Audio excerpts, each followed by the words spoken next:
Bawaslu Kota Palembang resmi membuka pendaftaran pengawas TPS pada Selasa 2 Januari 2024. Ketua Bawaslu Palembang Yusnar mengatakan, persyaratan calon pengawas TPS minimal berusia 21 tahun, lulusan SMA atau sederajat, legalisir ijazah, foto 3x4, memiliki surat setia kepada Pancasila, tidak tergabung pada partai politik, berdomisili sesuai kecamatannya ataupun TPS. Sesuai dengan surat edaran Juknis Bawaslu RI, jumlah pengawas TPS tergantung dengan TPS. Total TPS di Palembang sebanyak 4.477 TPS, tiap satu TPS, satu pengawas TPS. Kalau persyaratan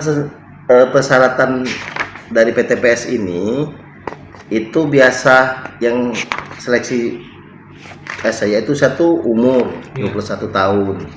Terus dia berdomisili di kecamatan tersebut, misalnya Sukarame, dia harus di kelurahan situ kan, atau di TPS di mana dia berada, misal TPS 1, jadi dia harus di TPS 1. Terus lulusan SMA sederajat kan, dari MAN, dari SMK boleh.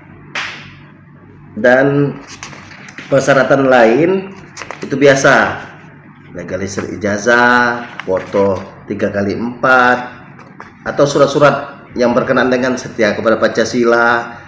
Terus tidak menjadi anggota partai politik 5 tahun bagi yang tercatat sebagai partai politik. Jadi dia tuh harus bersih. Misalnya dia ada di Sipol, terdaftar sebagai calon partai politik, maka Panwascam dan kami dari Bawaslu akan mengambil tindakan, akan langsung dicoret.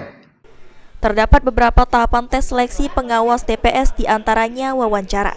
Pendaftaran seleksi pengawas TPS sekaligus penerimaan berkas ditutup sampai 6 Januari. Berkas calon pengawas TPS akan diperiksa oleh Panwascam. Jika terdapat kendala di antara 18 kecamatan Palembang yang kandidat pengawas TPS tidak memenuhi syarat, Panwascam akan mengumumkan masa perpanjangan berkas selama 2 hari, yakni 7 dan 8 Januari 2024. Pengumuman lulus administrasi akan diumumkan pada 10 Januari mendatang. Hafidz Zainul, PAL TV.